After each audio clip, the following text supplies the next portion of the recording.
Greetings and welcome to the United States Transhumanist Party Virtual Enlightenment Salon. My name is Gennady Stolyarov II, and I am the chairman of the U.S. Transhumanist Party. Here we hold conversations with some of the world's leading thinkers in longevity, science, technology, philosophy, and politics. Like the philosophers of the Age of Enlightenment, we aim to connect every field of human endeavor and arrive at new insights to achieve longer lives, greater rationality, and the progress of our civilization. Greetings, ladies and gentlemen. I have been asked by a longtime viewer and an individual whom I greatly respect to comment on the merits and on some of the weaknesses of the philosophy of objectivism. Now, for those of you who are not familiar with the term, objectivism is the philosophy that was founded by Ayn Rand. Ayn Rand was a Russian-American novelist and philosopher who lived from 1905 to 1982. Really a brilliant person, a very keen, logical, analytical mind who has had an immense influence on American thinking, including in philosophy, politics, and even economics, as she helped popularize the works of such great Austrian economists as Ludwig von Mises. Ayn Rand, I believe, is an excellent gateway to philosophy. This is the first, and I think the most significant strength of the philosophy of objectivism. It really gets people interested in thinking, especially young people who might not be willing to pick up just any philosophical treatise that is published by an academician, be that academician someone who lived several centuries ago, or a professor who is writing today. Really, the interest and the passion that Ayn Rand displayed toward ideas, and the recognition that she had of the relevance of ideas and sound thinking and reason and logic to everyday human life are phenomenal. And I believe these are takeaways that every person should assimilate into his or her approach toward the world. In terms of the actual content of the philosophy, a major strength is the way in which it integrates various concepts that have occurred in other thought systems before. Ayn Rand was once asked to describe objectivism while standing on one foot. And what she came up with was this. In metaphysics, objectivism stands for objective reality, objective truth. In epistemology, objectivism stands for the use of reason, the human faculty of reason being capable of comprehending and explaining the way the world works. In ethics, objectivism stands for rational egoism, or enlightened self-interest, with all things considered, and with the long term considered and not just the short term. What is good for you is actually also what is best for other people as well, as long as everybody is acting rationally. There's no possible conflict of interest. The conflict of interest only arises when there's irrationality, or short-sightedness, or failure to grasp some essential component of the truth.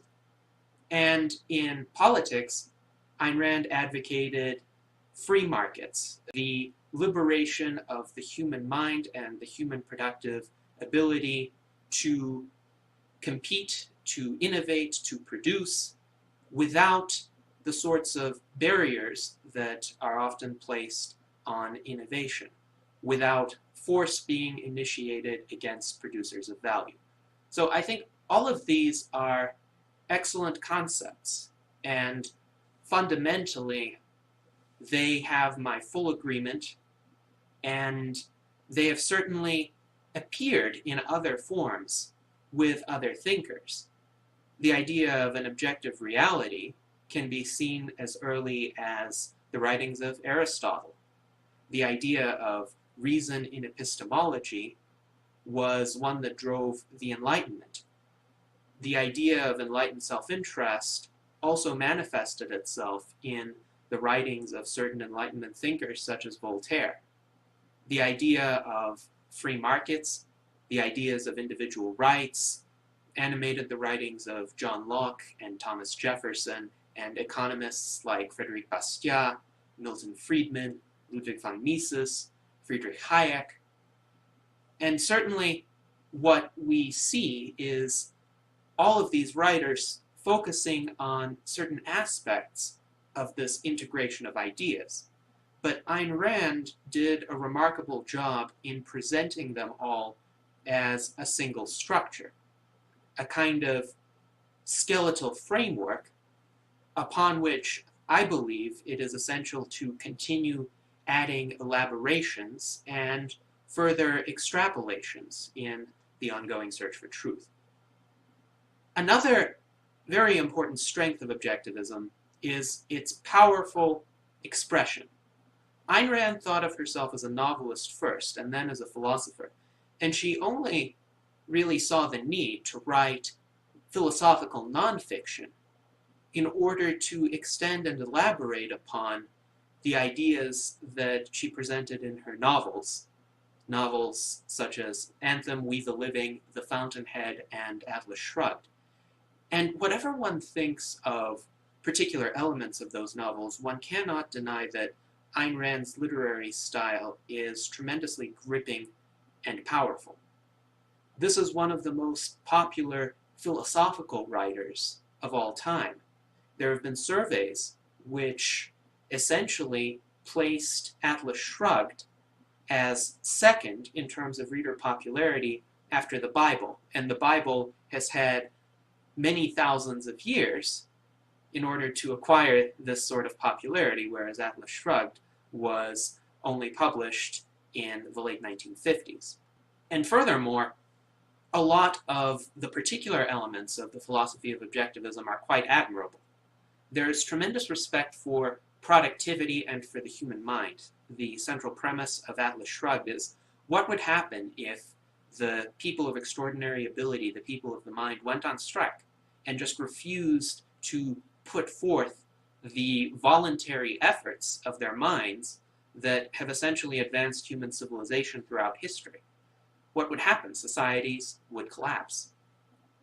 And indeed, this insistence that there is objective truth, there is an absolute reality, that it can be discoverable by human beings exerting rational effort, and that there's a right way to approach this and a wrong way to approach this, is very refreshing. It's refreshing because it provides a fundamental guidance. Philosophy doesn't so much provide particular answers to everyday problems, like how many hours a day should I exercise, or what should I eat for lunch tomorrow, or should I live in area X or area Y? But it does provide a kind of underlying framework, a way of thinking, a methodology that enables individuals to consider these kinds of decisions systematically. And objectivism is quite unwavering in this, which really helps people who take ideas seriously and reinforces a desire to find solutions, as opposed to existing in a kind of numbing intellectual fog. So with regard to the strengths of objectivism, there are many. And there would have been a time where I would have called myself an objectivist hands down.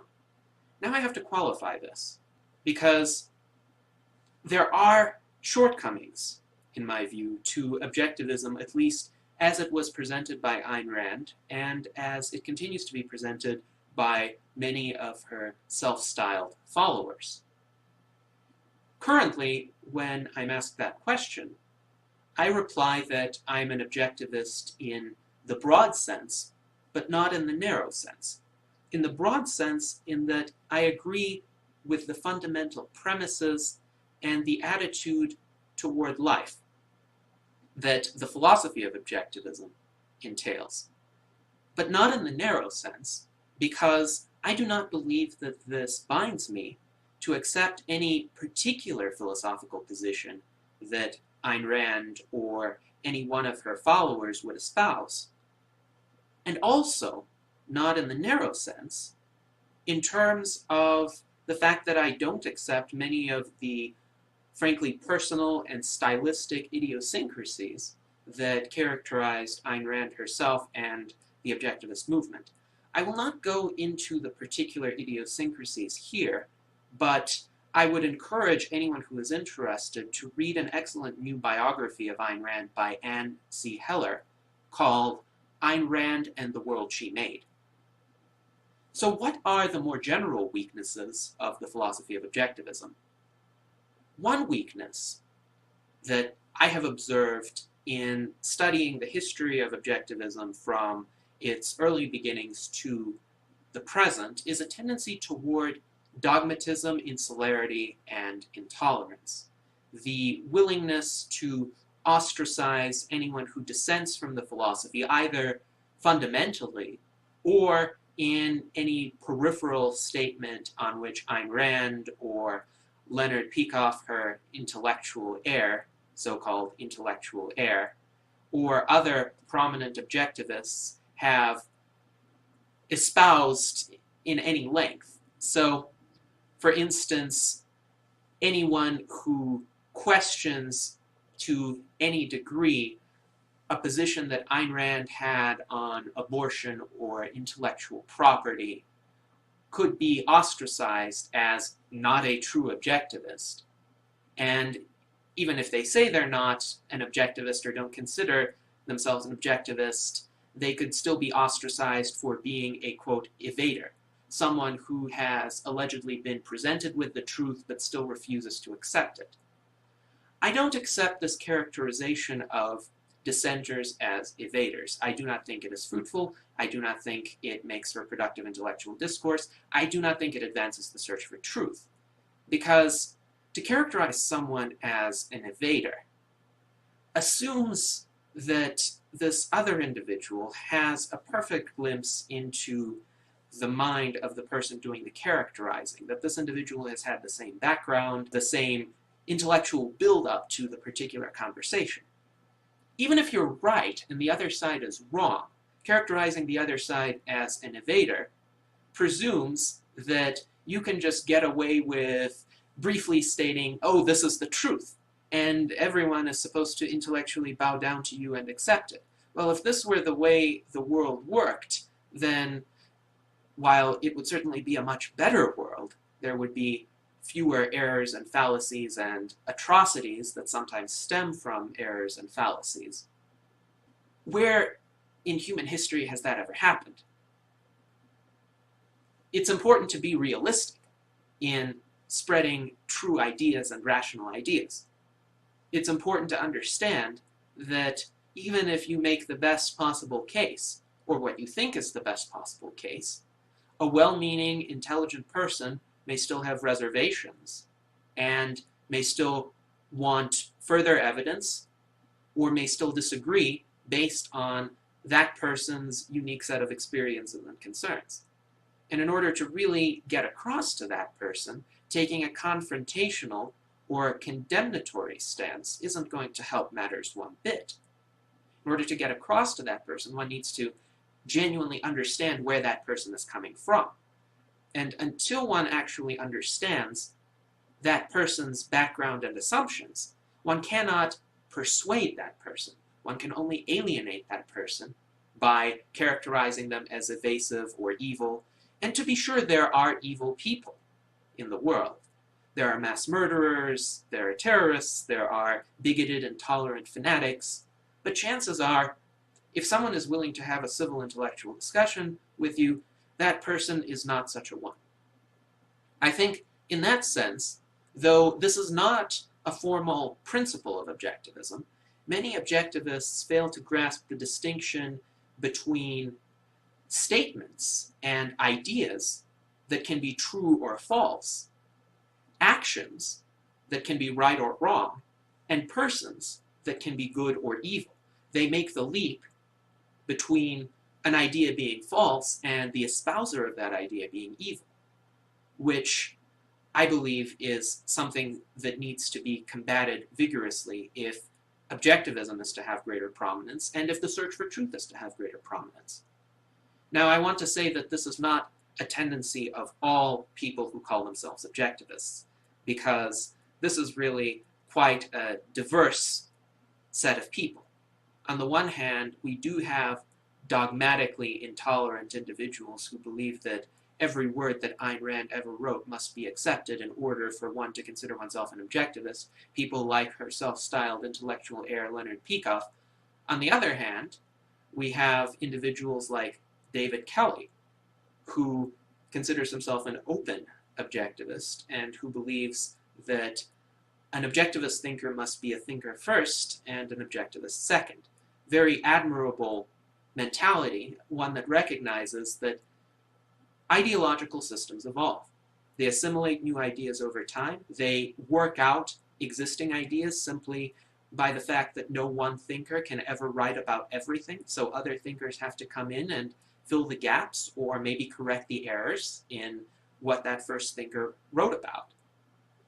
So there is hope in a more open, more tolerant objectivist approach, and perhaps the recent surge in popularity in Ayn Rand's works after the recent recession, as well as in the wake of the release of the Atlas Shrugged movie, could draw more people to the philosophy that are not as interested in adhering to every word that Ayn Rand wrote, but are interested in the search for truth and the extrapolation of the general principles that she so articulately laid out. Now, one unfortunate characteristic of the objectivist movement during the past 50 years has been a lack of internal intellectual momentum. With a few exceptions, there has been scant attempt to elaborate upon the philosophy, to extend it in new directions, to integrate it with the works of other thinkers. Recently, there's been an effort to change that, and one individual whom I would like to particularly point out as spearheading that effort is Professor Edward W. Younkins. Professor Younkins has published numerous anthologies which attempt to take various scholars' views of Ayn Rand's work and related endeavors, the growth of the libertarian movement, the works of the Austrian economists such as Mises, Hayek, Murray Rothbard, the works of Aristotle, the works of classical liberal thinkers, and build bridges to understand the interrelationships among those ideas, the various ways in which they influence one another, and the various ways that they can be elaborated upon for an even more comprehensive and rich and beautiful way of approaching philosophy and approaching life in general. This is the kind of intellectual momentum that needs to be cultivated, because if Ayn Rand is right, and there is one reality, we all inhabit one reality, and in this reality, every intellectual endeavor, every idea, is related to every other idea. There is a logic to the world that we can discover. There is an absolute truth that we can pursue in various ways depending on our individual skills and the areas in which we choose to specialize. Then it follows that we should make these connections more and more often.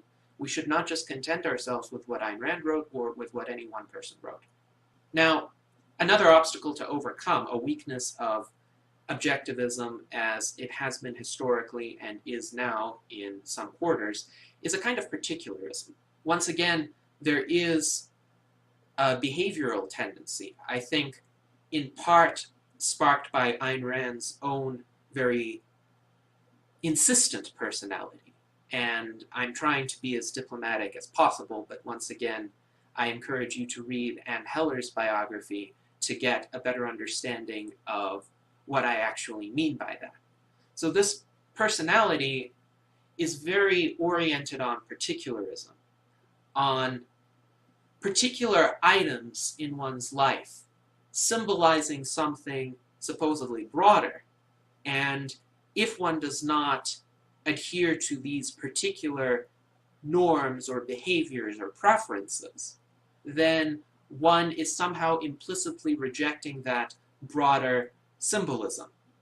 An excellent parody of that is a short play by Murray Rothbard titled Mozart Was a Red that I encourage you to read. Now, this is a satire, and it's somewhat disparaging of Ayn Rand and her historical close circle of followers, but it does have some historical basis in it. And while I would, as always, counsel using reason and using active evaluation of anything one reads, I think reading this play is instructive as to pitfalls that should be avoided. Now, it seems to me that objectivism can be benefited via an integration and an exploration of other modes of thought, other philosophies, and other intellectual disciplines. And there's some of this to which objectivism is already fundamentally receptive, as, for example, an integration with economics. Ayn Rand strongly endorsed the work of Ludwig von Mises, even though she would not have agreed with his methodological subjectivism or his utilitarianism.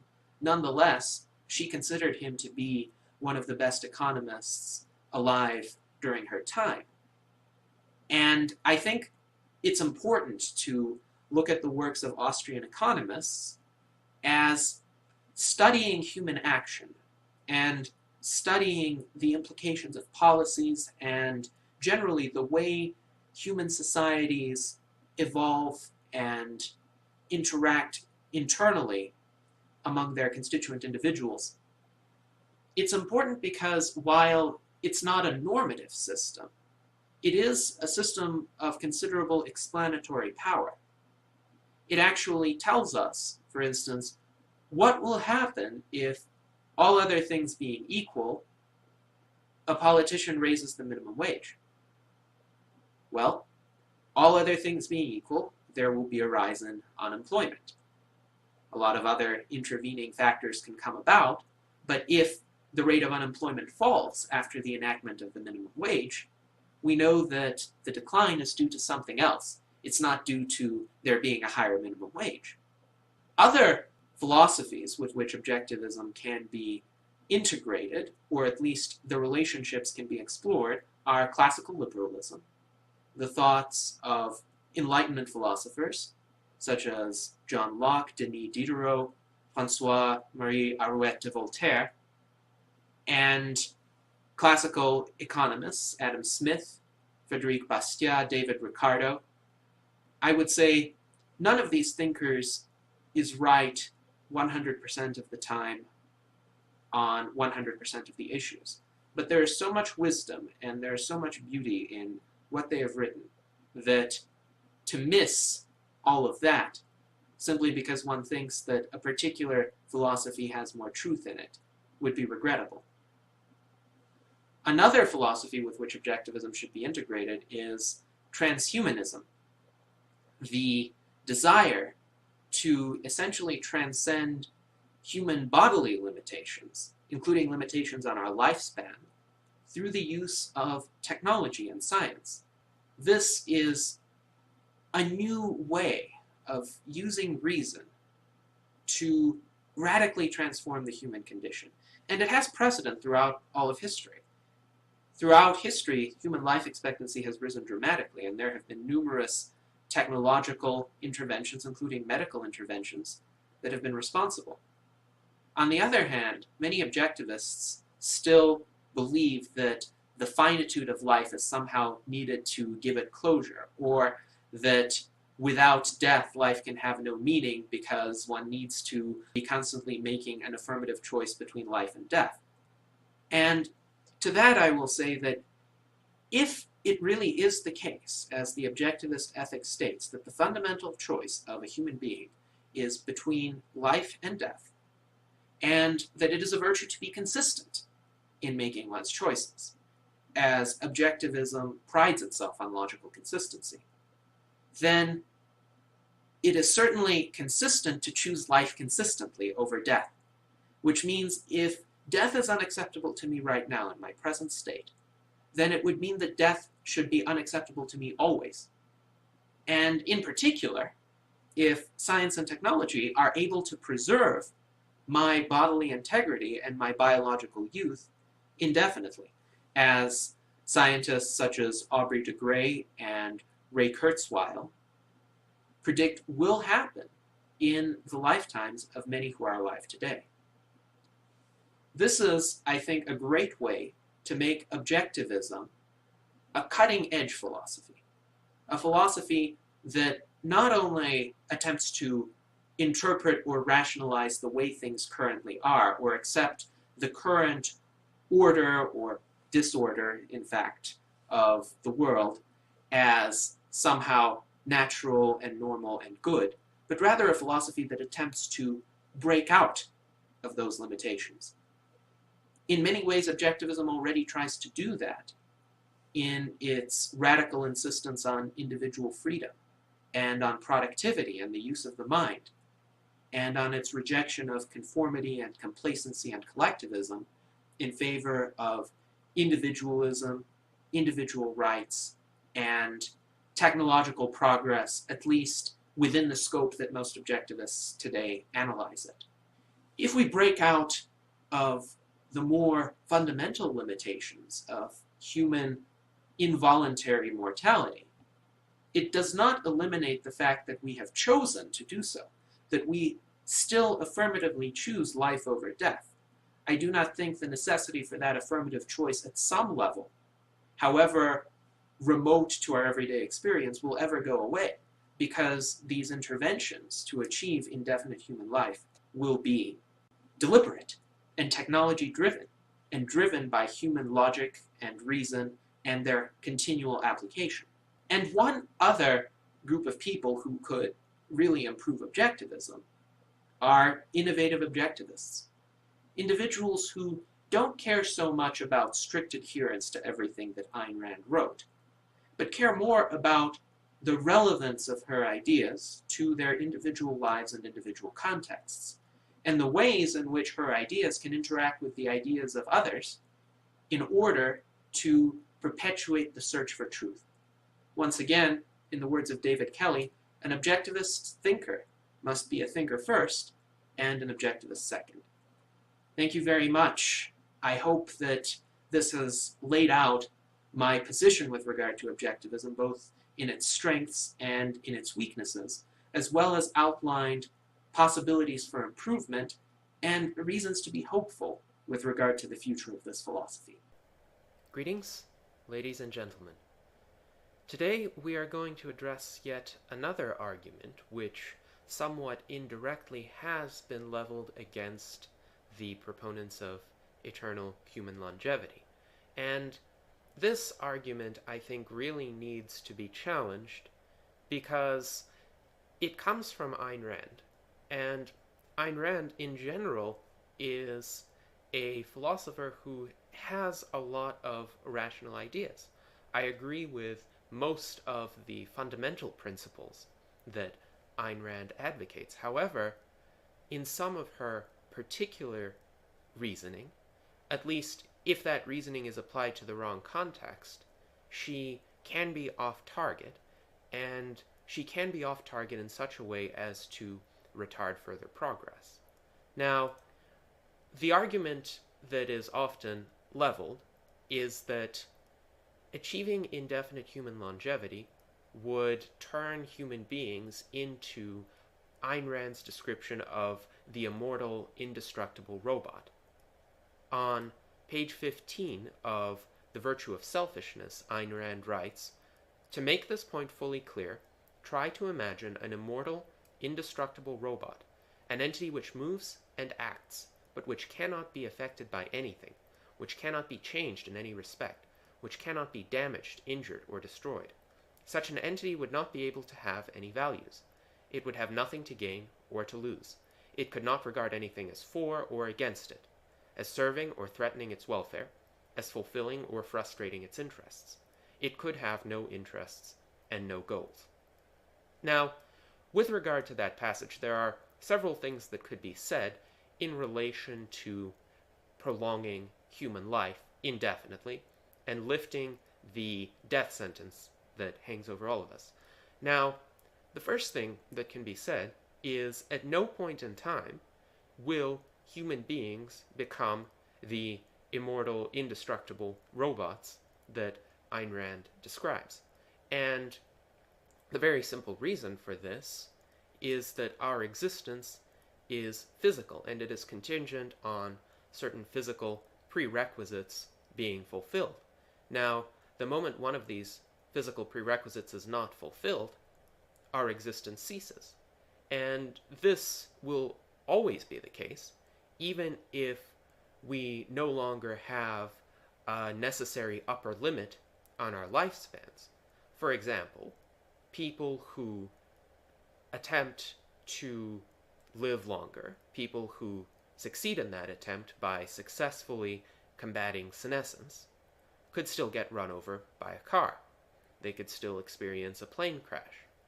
And certainly, if it is ever the case that death by senescence and death by the myriad of diseases which kill many human beings today can be averted, then human beings will try to avert the other possibilities of death, say by developing safer modes of transportation, or by engaging in fewer wars, so that they do not stand the risk of being killed, as frequently at least. So it's possible to reduce the likelihood that one can be destroyed, but the possibility is always there. And also, because human beings have free will, they always have at least the option of choosing to undermine the physical prerequisites of their own lives. Now, I don't believe that any sane, rational human being would actually choose to pursue that option, but that option is nonetheless there. If anybody wants to commit suicide by immediate means or by a steady, long-term deterioration of one's organism, there's virtually nothing in the world that could ever prevent that. So, even with indefinite longevity, human beings will not become immortal, indestructible robots that Ayn Rand describes. They will always be vulnerable to something. And when we manage to avoid one kind of peril, other kinds of perils might even become more pressing. Say, if we do manage to live for hundreds of thousands of years, all of a sudden we will be much more subject to the long-term geological fluctuations of the Earth's climate that are not very noticeable because we simply don't live long enough to experience massive changes. Say, the cycle of ice ages. One ice age occurs on average every 8,000 years. Human beings so far have not lived 8,000 years, so most of us don't really worry about what's going to happen when huge glaciers advance over the continents. But if we do live for that long, that will become a pressing problem for our own lifetimes. And likewise, the longer we live, the greater the likelihood that we'll experience some kind of global cataclysm, like, say, a major volcano or an asteroid hitting the Earth. And so human ingenuity, human resources will have to be devoted toward fighting that. And I believe that's a very good thing to happen, because if human beings didn't have very long lifespans, they would not have the long-term orientation necessary to devote resources toward combating these perils. But even if such an immortal, indestructible robot could exist, and that robot, in every other respect, was identical to human beings, somehow it had human biological processes, human ways of thinking, just made out of very, very strong materials that didn't deteriorate or that automatically renewed themselves, that could automatically repair any injury that accrued to the robot, I still don't believe that Ayn Rand is correct here. Because the fear of death is not the sole motivator for human actions. It is not the sole motivator by far. I would say, actually, most great things that human beings accomplish are a result of positive motivations, not negative motivations. And Ayn Rand, to a certain extent at least, acknowledged this when she said that achieving life is not the equivalent of avoiding death. At least in the short term, you don't have to do very much to avoid death. You just have to stay out of trouble. You could just sit there and eat, drink, make sure you're warm, sleep. You'll avoid death, but that's not a full life, according to Ayn Rand. Obviously, to have a full life, you need to avoid death. Survival is necessary, but it's not sufficient. And many thinkers in the objectivist school have extended this to mean that survival is not enough. For a full life, you also need flourishing. And I agree with that notion. I believe that there are other positive motivations. For example, the desire to see oneself create something, to see something originating from one's mind and become embodied in the physical reality. To take some kind of aesthetic pleasure from a particular object or activity does not require even a thought of death. Moreover, to appreciate certain kinds of patterns in existence that are present in art, in technology, and even in games does not require any thought of death. Many people play games, even if those games do not directly contribute anything to their survival. Now, I don't believe, however, that doing so is irrational. Rather, it's another creative way to channel the activities of the human mind. The human mind essentially creates its own field of endeavor, so to speak. It creates a rule system within which it operates. And by operating within that rule system, it exercises its full potential, whereas just by sitting there and only doing the things that are necessary absolutely to survive, it would have missed some essential part of its functioning. So, creating art, music, scientific discoveries does not rely on having to die in the future, and it doesn't even rely on the threat of death. I think the immortal, indestructible robot, of course, might not engage in precisely the same activities as we do. It would probably not have to worry about earning its next meal by working for somebody else. But it could still paint a painting, just because it likes to see its mental processes, which in this scenario would be very much like ours, have some kind of external consequence, some kind of embodiment in the external reality. I believe this is a vital component of flourishing. So, this fear of death and this avoidance of death, as Ayn Rand herself elsewhere admitted, is not the same as achieving life. There's more to life than that. And as a result, I think the immortal, indestructible robot argument fails on multiple counts. Greetings, ladies and gentlemen. I've been asked by a long-time viewer and reader of my works where, more precisely, I disagree with Ayn Rand in her views on war. Because while I do admire Ayn Rand greatly and subscribe to many aspects of her philosophy, and while I do consider myself an objectivist in a broad sense, though not in a narrow sense, war is one issue where I consider Ayn Rand to have been deadly wrong. And I mean that literally, because one of the deadliest activities in which human beings engage is warfare. And warfare is morally impermissible, in my view, precisely because as an individualist, I cannot condone the deaths of hundreds of thousands and sometimes millions of innocent civilians who have had nothing to do with the causes or the wrong conduct that brought about a war in the first place.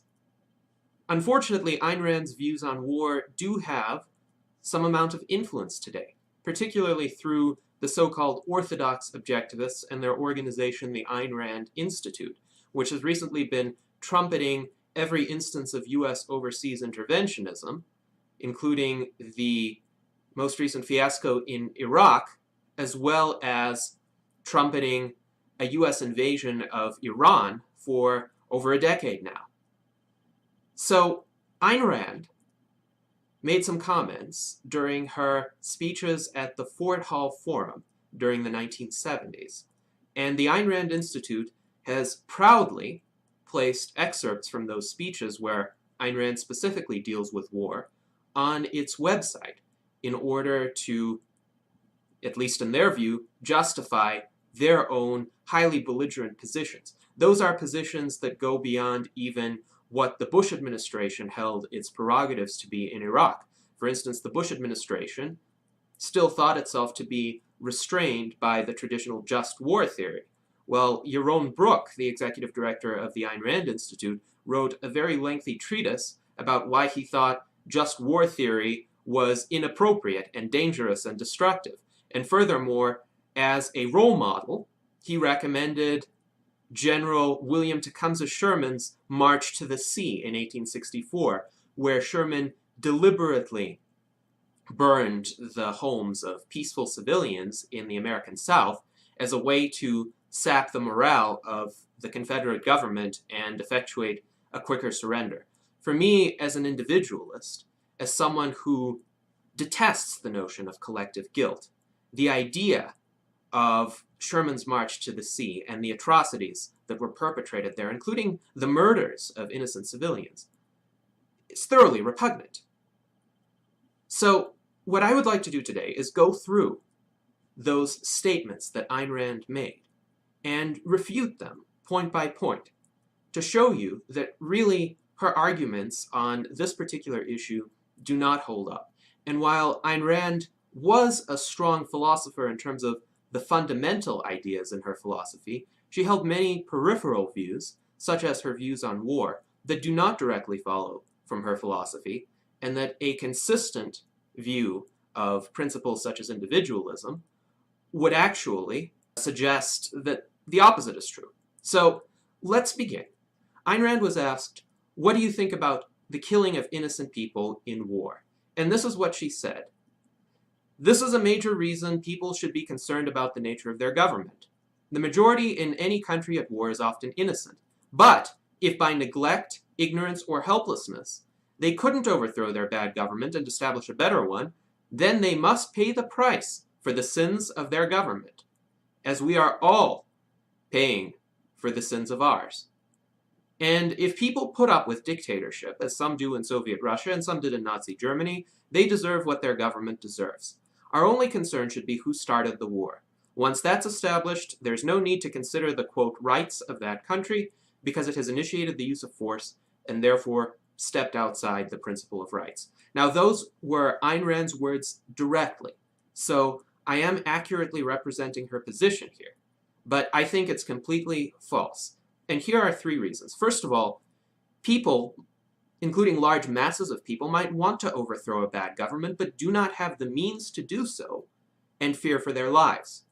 This tyrannical government, as is typical of tyrannical governments, might wield overwhelming force. And indeed it has to in order to stay in power, because most people wouldn't have let it stay in power if the leaders had just asked, oh, do you want us to oppress you, please? No. The only reason why that tyrannical government is still in power is because it already uses enough force to suppress not just armed revolution by its people, but even the merest significant political dissent. So the people should not suffer for already being thoroughly oppressed. That just compounds the injustice.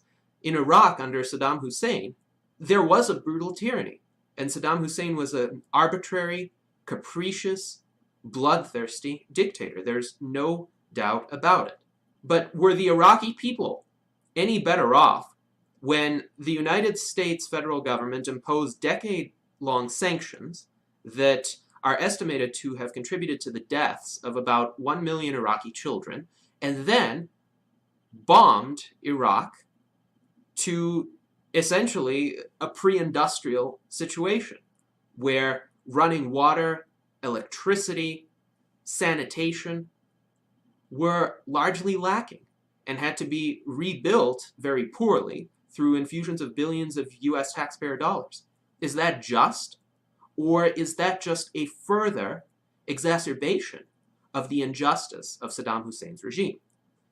My second point regarding what Ayn Rand said was her argument implies collective guilt and is thoroughly anti-individualistic. To take the principle of individualism consistently means that one must assign moral responsibility only to a person who is directly and actively perpetrating evil. The moral responsibility for evil belongs to its perpetrators and not its victims, not the people who are also suffering as a result of the tyranny of a particular evil regime.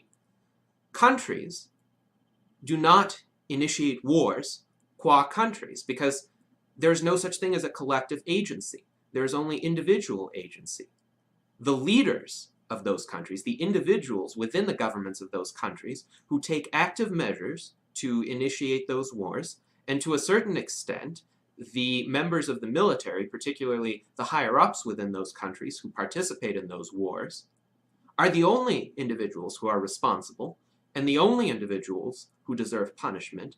And to a certain extent, the more those individuals have little control over the initiation of that war and the waging of aggression, the less punishment they deserve. So a foot soldier who probably has been drafted by that tyrannical regime and who doesn't want to be on the battlefield, but if he doesn't fight, he will be shot by his own side.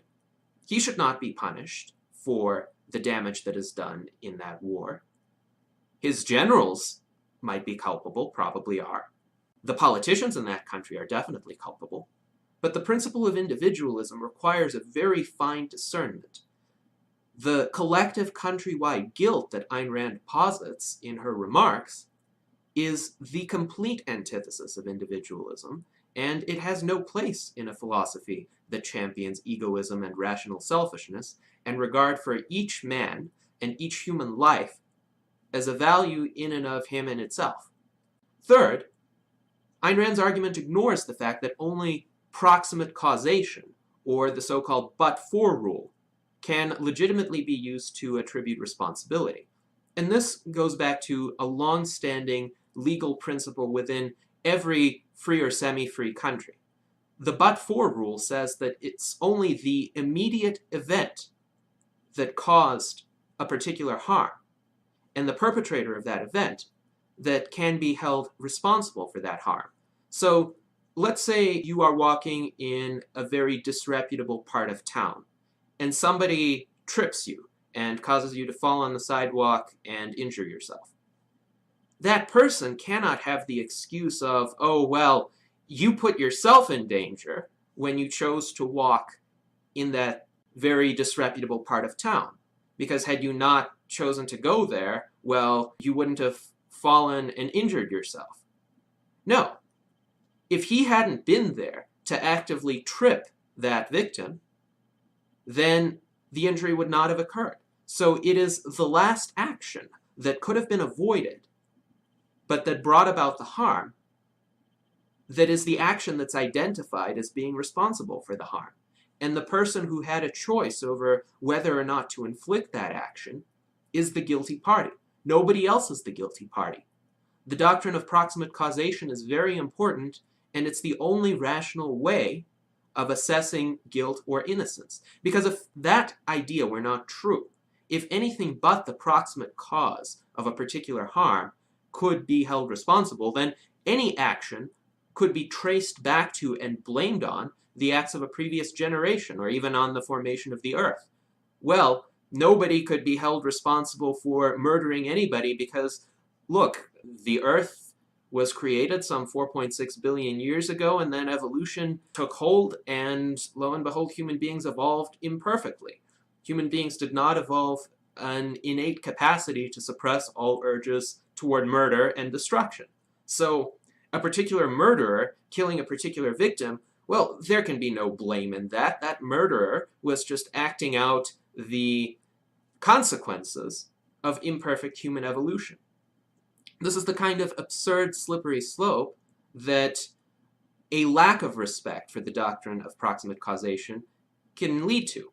Or, more closely to what some people might argue, a particular criminal's acts might be excused by reference to his poor upbringing, or to oppression by the broader society, be it his or somebody else's, or even by oppression from his government, if we are to make a closer parallel to the kind of argument that Ayn Rand is making. But surely most objectivists would be completely opposed to that kind of reasoning. They would say, no, the criminal has obvious moral responsibility for choosing to commit that crime. Well, I can make that same case with regard to the government of a particular country, say the United States, which has complete moral responsibility for choosing to bomb innocent civilians based on the calculus that they might get a few terrorists in those explosions. It is the same proximate causation, because they didn't have to engage in that kind of bombing. They could have done something that didn't have the effect of killing those innocent civilians. They could have sent a targeted assassination against those terrorists, a squad of people that wouldn't have hurt any innocent civilians. So I think Ayn Rand here makes numerous fallacies that neglect the very underlying principles of an egoist individualist philosophy. In 1976, Ayn Rand made further comments in response to a question at the Fort Hall Forum. The question was, assume the Soviet Union started a war of aggression. Assume also that within the Soviet Union there are individuals opposed to communism. How do you handle this conflict? Legitimate question. This is how Ayn Rand answered it. I'll pretend to take the question seriously because it's blatantly wrong. The question assumes that an individual inside a country should be made secure from the social system under which he lives, and that he accepts, willingly or unwillingly, because he hasn't left the country, and that others should respect his rights and succumb to aggression themselves. Now, this is a rehash of the old and tired, if you don't like it, then leave argument that completely ignores reality. Because an individual can see a suboptimality, or even a gross suboptimality, in terms of the societal and political and economic system under which he lives, but there's too much at stake for him at this point to just pack up and leave. Most people own sizable amounts of property that they wouldn't be able to take with them. Most people have family members that wouldn't be able to just get up and leave, even if that individual could. Furthermore, it may be very difficult to leave. One would need to travel large distances. It could be expensive and even dangerous, particularly if that country doesn't allow leaving and will stop you with armed guards at the border and possible criminal penalties, if not execution, if you try to leave.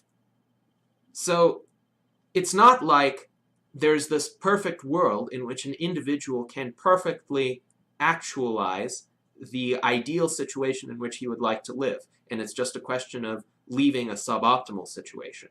And furthermore, where would he go when everywhere in the world there's some measure of unfreedom to a greater extent or a lesser extent, and a particular individual may actually be better suited in trying to reform the injustice of the particular system under which he lives than to go somewhere else where he is not as well versed in the possibilities for reform. Now, that's not to say that nobody can leave, or that it's not practical or desirable to leave in any particular circumstance. But to say that one is morally culpable if one hasn't already left is ridiculous. Maybe it is practical and desirable for one to leave, and maybe one is trying, but one hasn't succeeded yet, and lo and behold, a purportedly freer country initiates a war and bombs that particular individual's home and kills him before he has a chance to leave. Is that fair? Is that just? Ayn Rand doesn't consider that time element in it, or the worthwhile nature of the attempts to leave that some of her contemporaries in the Soviet Union might have had. So this is, I think, a completely unjustified line of reasoning. But let's see what she says further. She says, "This is the position of the goddamned pacifists," her words, not mine, "who won't fight, even if attacked, because they might kill innocent people. If this were correct, nobody would have to be concerned about his country's political system. But we must care about the right social system because our lives depend on it. Because a political system, good or bad, is established in our name, and we bear the responsibility for it." Well, whatever name politicians use to legitimize their authority does not make it so. I mean, there is such a regime right now called the People's Republic of China. There is such a regime now called the Democratic Republic of Congo, which is neither democratic nor a republic nor an actual Congo. It's Zaire. There's also a regime called the People's Democratic Republic of Korea, which is, of course, the North Korean regime now ruled by Kim Jong-un. Not at all remotely related to anything that people would actually want. These are regimes that terrorize their people into submission. And furthermore, being concerned about one's political system does not in any manner equate to a guarantee of success in actually reforming it. If it did, then in this very country, the concern of millions of people who are liberty-minded about the political situation would have already turned it into a country where liberty is consistently respected. And while we do not yet, thankfully, live in a dictatorship or a kind of totalitarian tyranny that quashes all dissent, we are very far from a reasonably, decently free society. So what Rand is saying here is, just because people were not successful in actualizing their concerns means that they might be deserving of death. So it's like, well, sure, you might want a better life, you might want a better world, you might have even tried to take some measures at great risk to your person to achieve it, but you haven't achieved it yet. So it's justifiable for another country to come in and kill you with a bomb or as part of a shootout where you happen to be caught in a crossfire, just because you haven't been sufficiently successful in unseating that oppressive regime. And that seems to me a terrible injustice and a terrible disrespect to the aspirations of people in every country who are liberty-minded and who do want change and who do want their oppressive regime to diminish in its oppressiveness and perhaps to end altogether, but they're facing some very real constraints in their attempts to do that. And furthermore, what about the children? Are they too complicit in, quote, passively permitting the oppressive regime under which they live? And when did they have time to do this? Is it when they were in the nursery or when they were in the womb? When could they have a chance to get up and rebel? Before they learn to talk, before they learn to read, before they genuinely know about what politics is or what freedom is? What about the elderly or infirm who might want to effectuate reforms but are physically unable to do so? They're too frail or they're too ill. This attribution of collective guilt flies in the face of individual human identity and the reality of these people's situations. Ayn Rand continued in what I find to be a very alarming statement. If we go to war with Russia, I hope the, quote, innocent are destroyed along with the guilty. There aren't many innocent people there. Those who do exist are not in the big cities, but mainly in concentration camps. Now, this was back in 1976. I was not alive then. My parents were alive then, and they were alive in the Soviet Union, and their parents and their grandparents were alive. And I know for a fact, from having met these people extensively, most people there were not guilty in any sense. They were innocent victims who had many of the same human characteristics, the same ambitions, the same skills, the same desires, the same emotions as anybody else in the world. And they tried to do their best in suboptimal circumstances, as most people who are decent do. It's unconscionable that Rand would have said this when she herself, still had relatives living in the Soviet Union.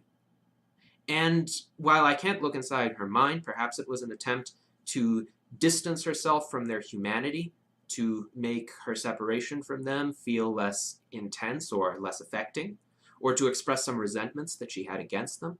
I don't know. I can't draw a definitive conclusion. But it did seem to be motivated emotionally.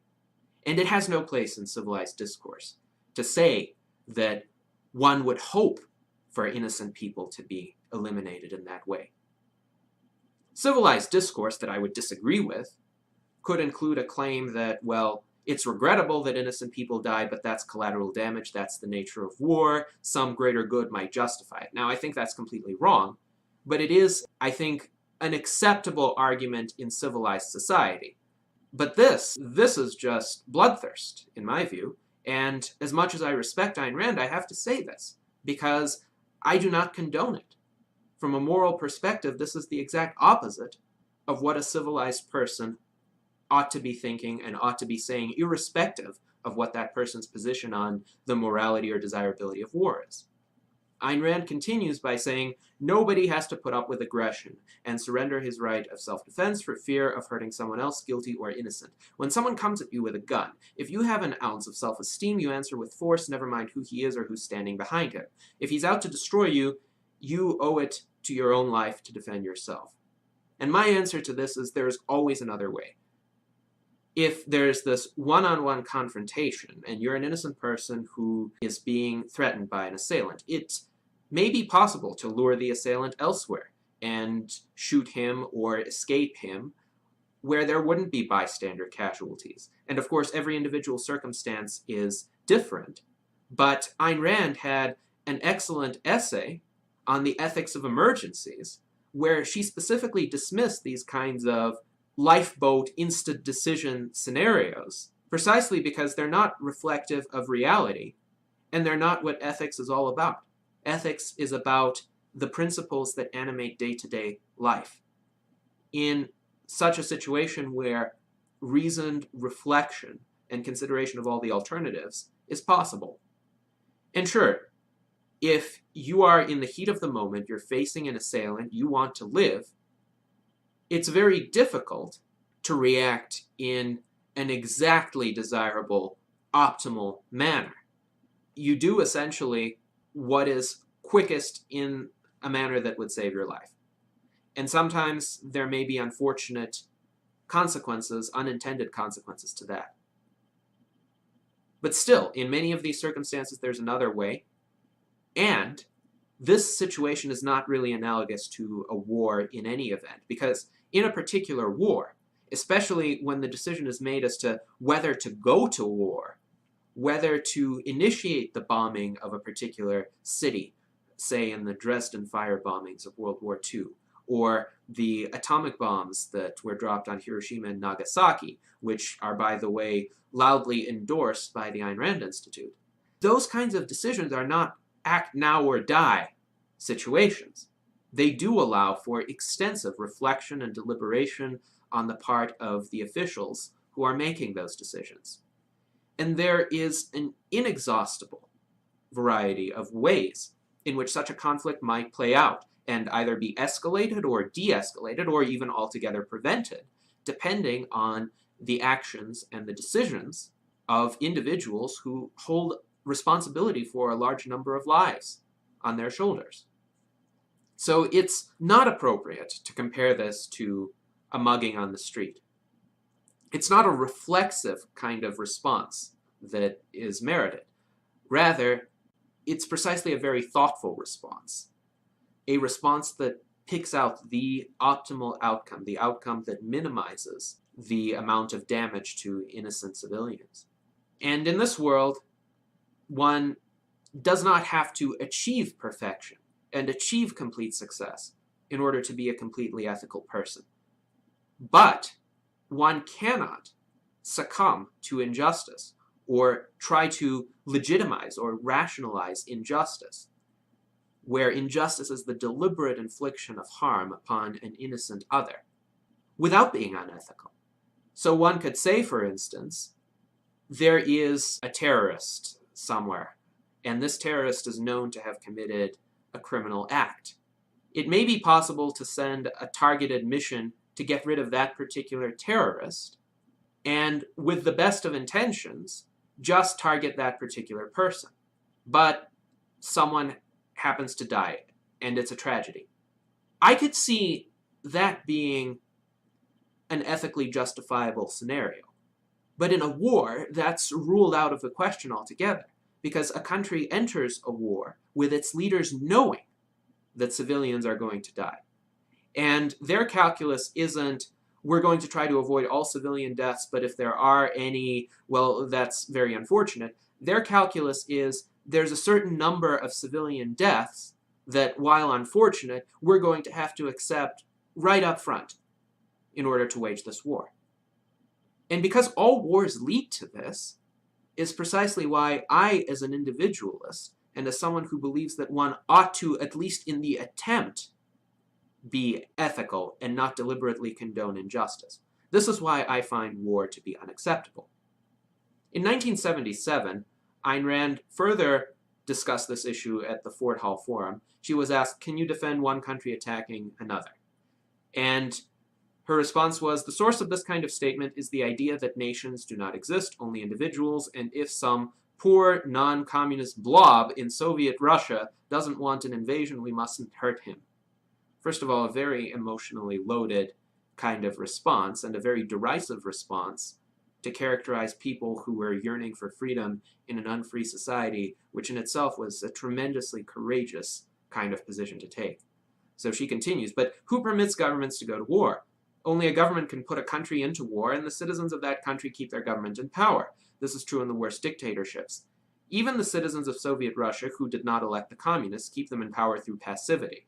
Nazi Germany did elect its dictatorship, and therefore, even those Germans who were against Hitler were responsible for that kind of government and had to suffer the consequences.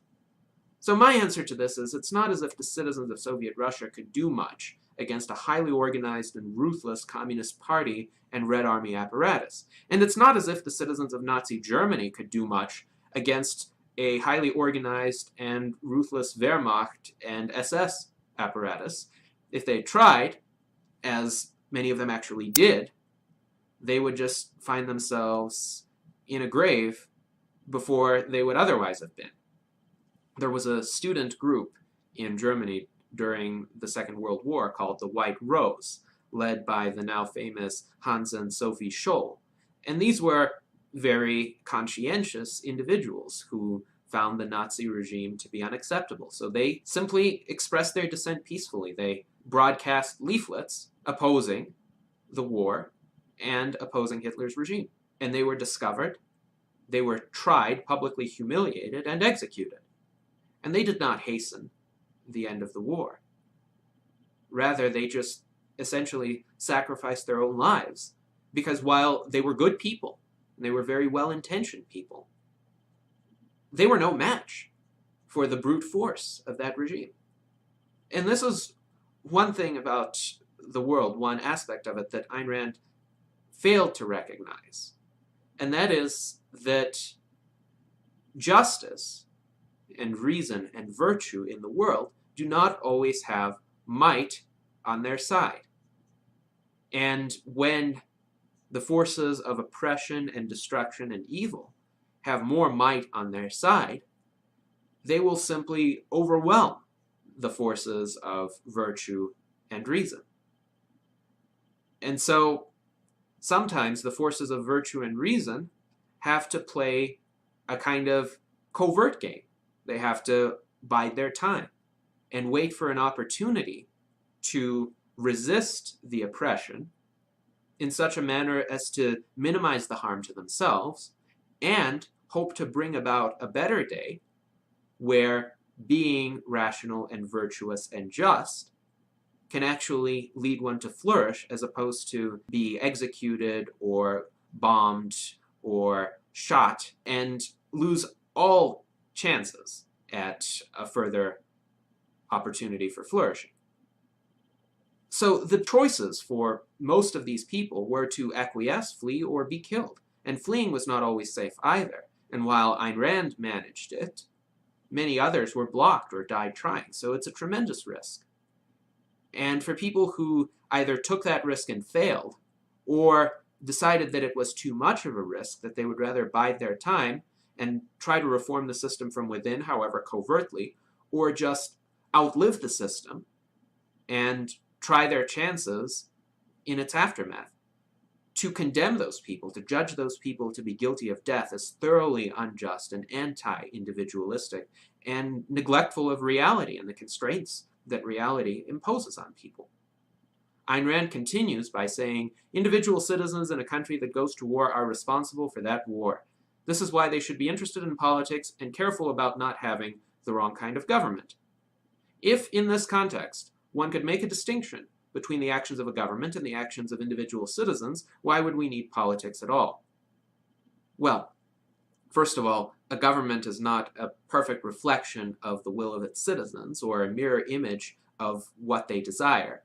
This is why even in countries where purportedly the government is based on the consent of the people and the will of the people, we have fraud in elections. We even have instances of very dubious electoral practices, to say the very least, in the primary elections in the United States. So it's not like the governments give the people precisely what they want. It's not like the very few people at the top actually care about what the overwhelming mass of ordinary individuals would desire or what would be best for them. No, quite the contrary. Ayn Rand continues, all governments would be on one side in this situation, doing something among themselves, while we private citizens would go along in happy, idyllic tribalism. But that picture is false. We are responsible for the government we have, and that is why it is important to take the science of politics very seriously. If we become a dictatorship and a freer country attacks us, it would be their right. And while I agree that it's important to take politics very seriously, and this is a threat that we all, irrespective of where we live, might become the unwitting and unwilling subjects of a very oppressive government that engages in aggression against its own citizens as well as people abroad. So we would want to prevent that, and we would want to, in whatever way we can, contribute to the establishment and continuation of a just system of government that respects individual rights, that respects peace, and the opportunities that individuals ought to have to flourish through their own productivity and the use of their own minds. However, the politics of oppressive governments, governments that don't meet that ideal, are such that all people, foreign and domestic, are their victims. And it is not tribalism, but rather individualism, to state that all individuals of reason and conscience should find sympathy for other individuals who share these values, no matter where they live or to what constraints they are subject. Only by expanding what Adam Smith called the circles of sympathy through commerce and cultural exchange can people undermine the possibility of international aggression. A great example today is there is virtually zero likelihood that the United States and China would go to war, even though they do have many geopolitical tensions, and their regimes certainly have opposing perspectives in many areas. However, because the United States and China are so tied in trade, if either country were to initiate aggression against the other, it would be crippling itself. Frédéric Bastiat, the great 19th century French classical economist, said, if goods do not cross borders, armies will. So, commerce and peaceful interactions with people from other countries are the surest way to prevent aggression and to soften some of the deleterious aspects of any oppressive regimes that might exist in those countries. But to instead call for war, or to embrace war, is the most counterproductive advocacy imaginable. War destroys those very opportunities for economic and cultural exchange, and prevents the process by which the goods and values of freer countries undermine the regimes of less free ones. As an excellent example, what if around the time that Ayn Rand was making these comments in the mid to late 1970s, the United States decided to go to war against China?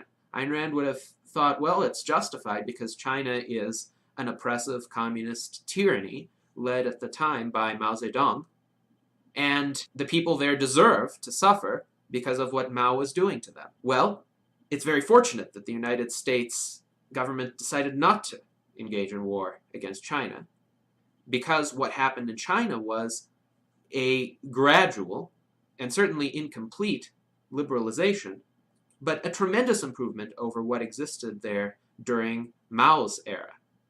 And this is precisely because China and the West engaged in commerce. And with commerce came opportunities to share culture, and for the Chinese people to understand that Maoism is not the way, that it does not offer hope for a bright future, irrespective of how Mao might have indoctrinated them in the past. Instead, it results in misery and suffering, and right now, even the Chinese leadership is trying to downplay the significance of Mao as a kind of embarrassing moment in Chinese history. And sure, these improvements do not happen instantaneously. They still haven't taken their full course or anywhere near it in China. But if we're talking about actual human lives, and what is best for actual human beings, bombing them to death is not an avenue that is conducive to human flourishing.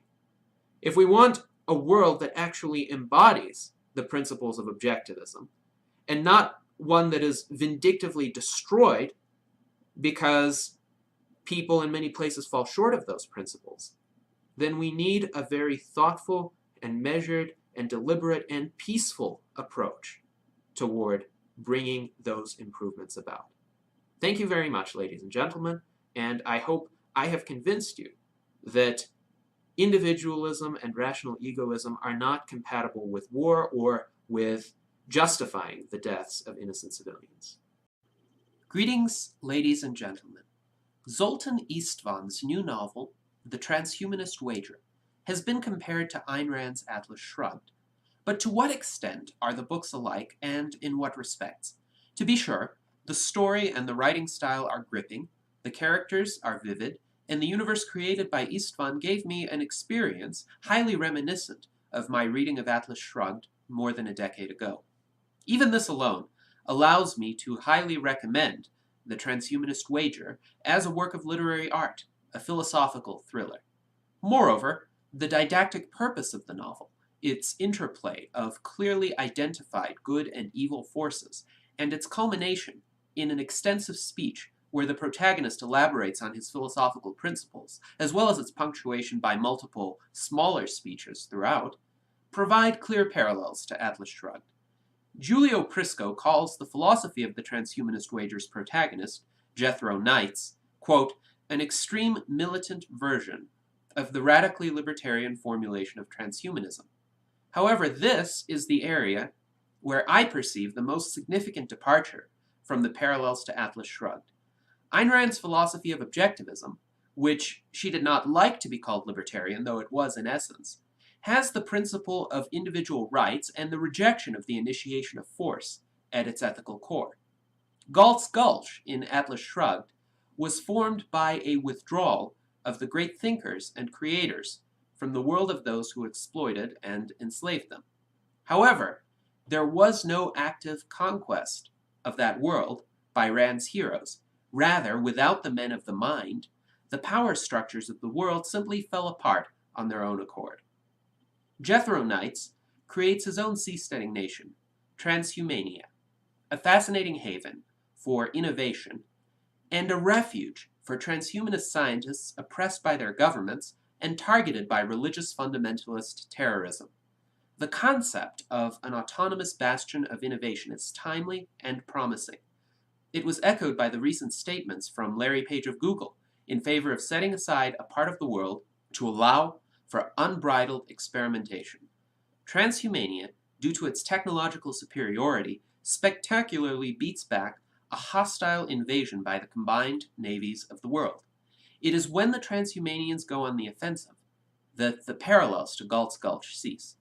Instead of letting the non-transhumanist world crumble or embrace transhumanism on its own accord, Jethro Knights conquers it, destroys all of its political, religious, and cultural centerpieces, and establishes a worldwide dictatorship, including some highly non-libertarian elements, such as compulsory education, restrictions on reproduction, and an espousal of the view that even some human beings who have not initiated force may not have an inviolate right to their lives, but are rather judged on their, quote, usefulness, however defined, and perhaps, in the case of transhumania, usefulness in advancing the transhumanist vision as understood by Jethro Knights. Jethro Knights permits a certain degree of freedom, enough to sustain technological progress, high standards of living, and due process in the resolution of everyday disputes. But ultimately, all of the liberties in transhumania are contingent on their compatibility with Jethro's own philosophy. They are not recognized as absolute rights, even for those who disagree. John Galt would have been gentler. He would have simply withdrawn his support from those who would not deal with him as honest creators of value, but he would have left them to their own devices otherwise, unless they initiated force against him and against other rational creators of value. The outcome of the transhumanist wager is complicated by the fact that Jethro's militancy is the direct response to the horrific acts of terrorism committed by religious fundamentalists at the behest of Reverend Belinas, who also has considerable behind-the-scenes influence on the U.S. government in the novel. Clearly, the anti-transhumanists were the initiators of force for the majority of the novel, and so long as they perpetrated acts of violence against pro-technology scientists and philosophers, they were valid targets for retaliation and neutralization, just like all terrorists and murderers are. For the majority of the book, I was without question on Jethro's side when it came to his practice, though not always his theory.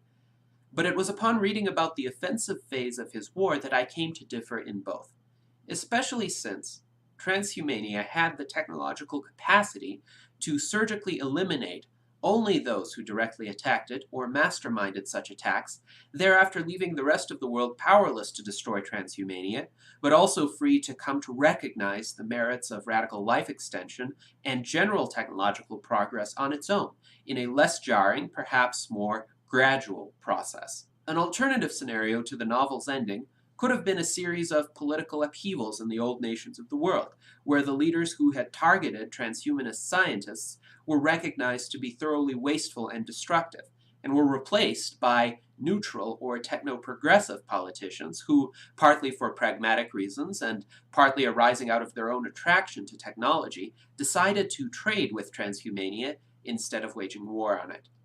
Jethro's concept of the omnipotender is a vision of the individual seeking as much power as he can get, ultimately aiming to achieve power over the entire universe. It is not clear whether power in this vision means simply the ability to achieve one's objectives, or control in a hierarchical sense, which necessarily involves the subordination of other intelligent beings. I support power in the sense of taming of the wilderness and the empowerment of the self for the sake of life's betterment, but not in the sense of depriving others of a similar prerogative. Ayn Rand's vision of the proper, rationally egoistic outlook is extremely clear on the point that one must neither sacrifice oneself to others nor sacrifice others to oneself. Istvan's numerous critical references to altruism and collectivism clearly express his agreement with the first half of that maxim. But what about the second? Jethro's statements that he would be ready to sacrifice the lives of even those closest to him in order to achieve his transhumanist vision certainly suggest that the character of Jethro might not give others the same sphere of inviolate action that he would seek for himself. Of course, Jethro also dismisses, as a contrived hypothetical, the suggestion that such sacrifice would be necessary, at least in Jethro's view for the time being. And I agree. Yet, a more satisfying response would have been not that he is ready to make such a sacrifice, but that the sacrifice itself is absolutely not required. for individual advancement by the laws of reality, and therefore it is nonsensical to even acknowledge its possibility. Jethro gave his archenemy Belinus far too much of a philosophical concession by even picking sides in the false dichotomy between self-sacrifice to others and the subjugation of others to oneself.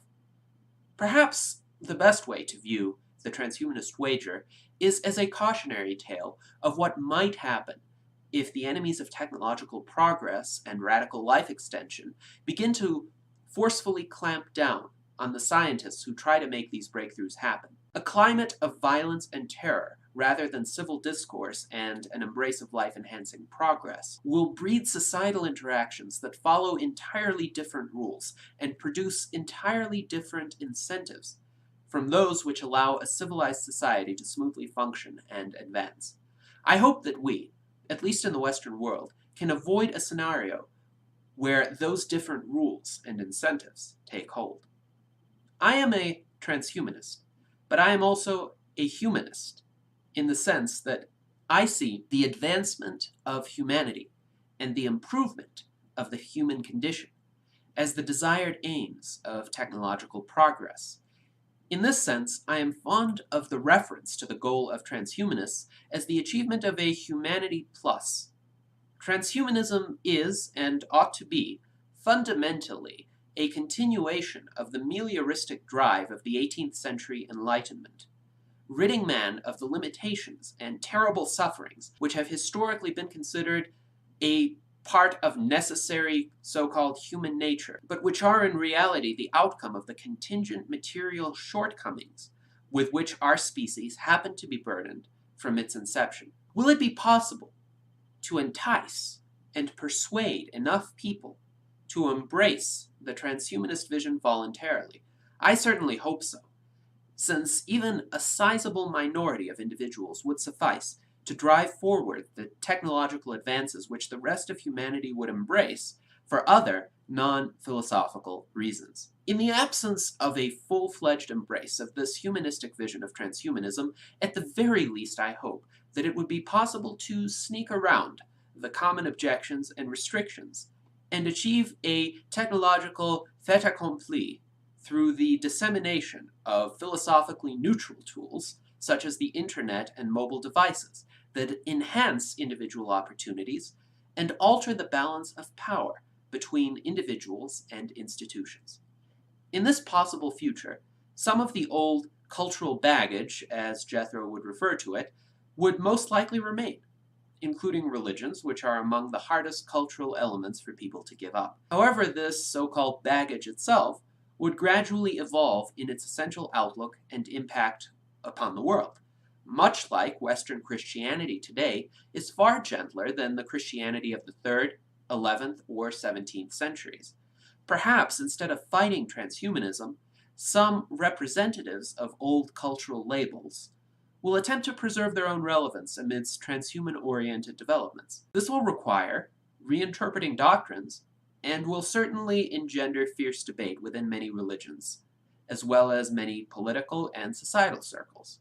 However, there may yet be hope that the progressive wings of each of these old institutions and ideologies, progressive in the sense of being open to progress, not to be mistaken for any current partisan affiliation, will do the equivalent work to that entailed in a transhumanist revolution, except in a gradual, peaceful, seamless manner. Yet on the other hand, the immense urgency of achieving life extension is without question a sentiment I strongly identify with. Jethro's experience early in the novel of stepping on a defective mine has autobiographical parallels to Istvan's own experience in Vietnam. A brush with death certainly highlights the fragility of life and the urgency of pursuing its continuation. Pausing to contemplate that were it not for a stroke of luck at some prior moment, one could be dead now, and all of the vivid and precious experiences one is having could one day be snuffed out with not even a memory remaining, certainly motivates one to think about what the most direct, the most effective means of averting such a horrific outcome would be. Will a gradual, humane, humanistic transition to a world of indefinite life extension work out in time for us? What can we do to make it happen sooner?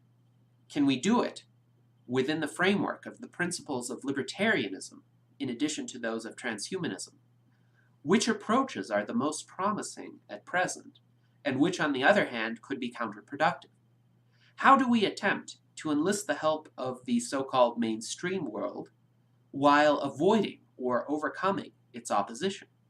For me, reading The Transhumanist Wager provided further impetus to keep asking these important, open, and as of yet unresolved questions, in the hopes that someday the ambition to achieve indefinite life extension in our lifetimes will give rise to a clear, ultra-effective strategy that can put this most precious of all goals in sight. Thank you very much. Greetings, ladies and gentlemen. In my reviews of Part 1 and Part 2 of the Atlas Shrugged film trilogy, I expressed largely favorable reactions to those films' message and execution. Naturally, I was eager to see Part 3 and the completion of the long-awaited Atlas Shrugged trilogy. After I watched it, though, my response to this conclusion is more muted. The film fails to do full justice to the culmination of Ayn Rand's magnum opus, where one would expect to witness the coalescence into an integrated worldview of all of the philosophical and plot pieces that Rand meticulously introduced during the first two parts. Atlas Shrugged Part 3 is not without its merits, and it is inspiring in certain respects, especially in its conveyance of Rand's passionate defense of the creator individualist. However, the film is also not a great one, and the creators could have made Rand's source material shine consistently instead of glowing dimly while occasionally emitting a bright flicker. The first strength of this film is that there is now a complete film series, spanning the entire story arc of Atlas Shrugged. What Ayn Rand herself and many successive filmmakers could not achieve, producers Harman Kaslow and John Aglioloro have been able to bring into existence. For decades, admirers of Ayn Rand's work have lamented that no Atlas Shrugged movie had been made. The fact that this particular lament is obsolete constitutes major progress for objectivism, where the rate of progress is admittedly extremely slow. The first weakness of the film is that Part 3, in my view, is the most poorly executed of the three Atlas Shrugged movies, even though it had the potential to be the best. The extreme brevity of Part 3, a mere 90 minutes compared to 102 minutes for Part 1 and 112 minutes for Part 2, orphaned many of the events of the film from their contexts, as compared to the meticulous rationale for each of Ayn Rand's decisions in the novel. John Galt's speech, which received some 70 pages in the novel, had been cut to bare bones and lacks the deep, rigorous, philosophical exposition that Ayn Rand saw as the substance and culmination of the novel. The second strength of the film is that, as was the case with the previous installments, the film's creators conveyed a plausible sense that the events of Atlas Shrugged could happen in our own world, or at least in a world that greatly resembles ours as opposed to the world of 1957. In this sense, the film's creators succeeded in conveying the universality of Atlas Shrugged's moral message. The second weakness of the film is that changes in directors and the entire cast for every single one of the Atlas Shrugged films greatly detract from the continuity of the story, especially for viewers who may watch the films back to back once all of them are available on DVDs or on other media. The third strength of the film is that the reactions to Galt's speech by Ron Paul, Sean Hannity, and Glenn Beck added authenticity and relevance to the film, and reinforced the message that the conflict between value creators and so-called looters, that is, cronyists or purveyors of political pull, is very much present in our era. In addition, whether one agrees or disagrees with these notable figures, it was amusing to see them in a dramatization of Ayn Rand's literary world. The third weakness is that the film fails to do justice to many important plot elements in Part 3 of the book. Hank Rearden, my favorite character from the book, and the most compelling character in Part 2, barely makes an appearance. Cheryl Taggart's suicide is only expressed in retrospectives of her realizations that drove her to this desperate act, while she is not actually shown taking any steps toward it. The fate of Eddie Willers at the end of the film is almost completely unaddressed, with a mere intimation that the protagonists have another man in mind for whom they plan to stop, but no validation that this would indeed be Eddie Willers. The treatment of Eddie Willers in the novel is ambiguous. Ayn Rand leaves him beside a broken-down Taggart transcontinental train engine, abandoned by the railroad workers. He might be rescued, or he might perish, but he has not yet been invited into Galt's Gulch. The film creators neither pose the ambiguity nor attempt to resolve it.